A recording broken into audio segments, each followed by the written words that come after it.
If I could make a drink for anybody in the musical world, it would probably be John Williams, and I would make a Manhattan just because it's classic and he's one of the most classic composers. We grew up with his music, and I think that would be really, really awesome to watch him drink my Manhattan. It would be very flattering.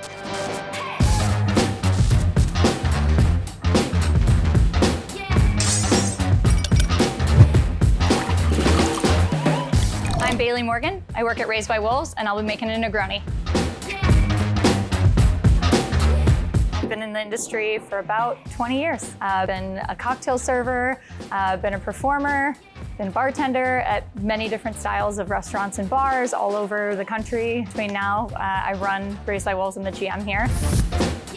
Being able to express myself artistically, I think, was a big portion of why I fell into cocktailing, and I think my appreciation for it comes from me being an opera singer. Being able to create cocktails, use them as tools instead of songs and arias. I was using it as drinks and creating different ways of expressing myself. If I could make a drink for anybody in the musical world, it would probably be John Williams, and I would make a Manhattan just because it's classic and he's one of the most classic composers. We grew up with his music, and I think that would be really, really awesome to watch him drink my Manhattan. It would be very flattering.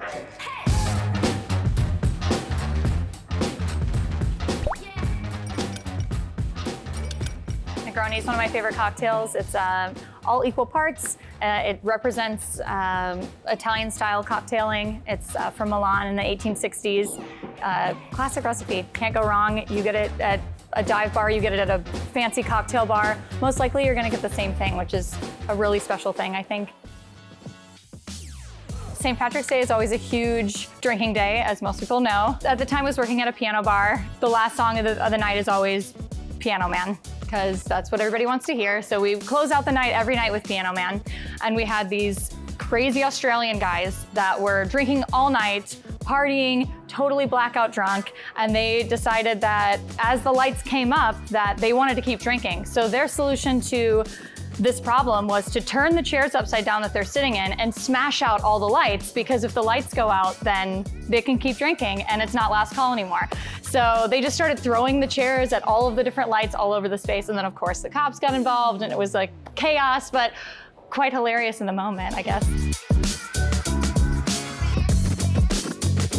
Most people want to come into a bar and have a very specific idea of what they want to drink, and they're like, oh, I'm only a vodka drinker. I only drink clear spirits. They're like, I only like bourbon old fashions. And I think leaning on your bartenders who are experienced and are really well versed in the tools that they use every day, I think you'll learn something. And it's a really good way to create that balance between the bartender education and the guest. The more education and the more things that you share with your fellow bar team that you've learned is only gonna make your team stronger.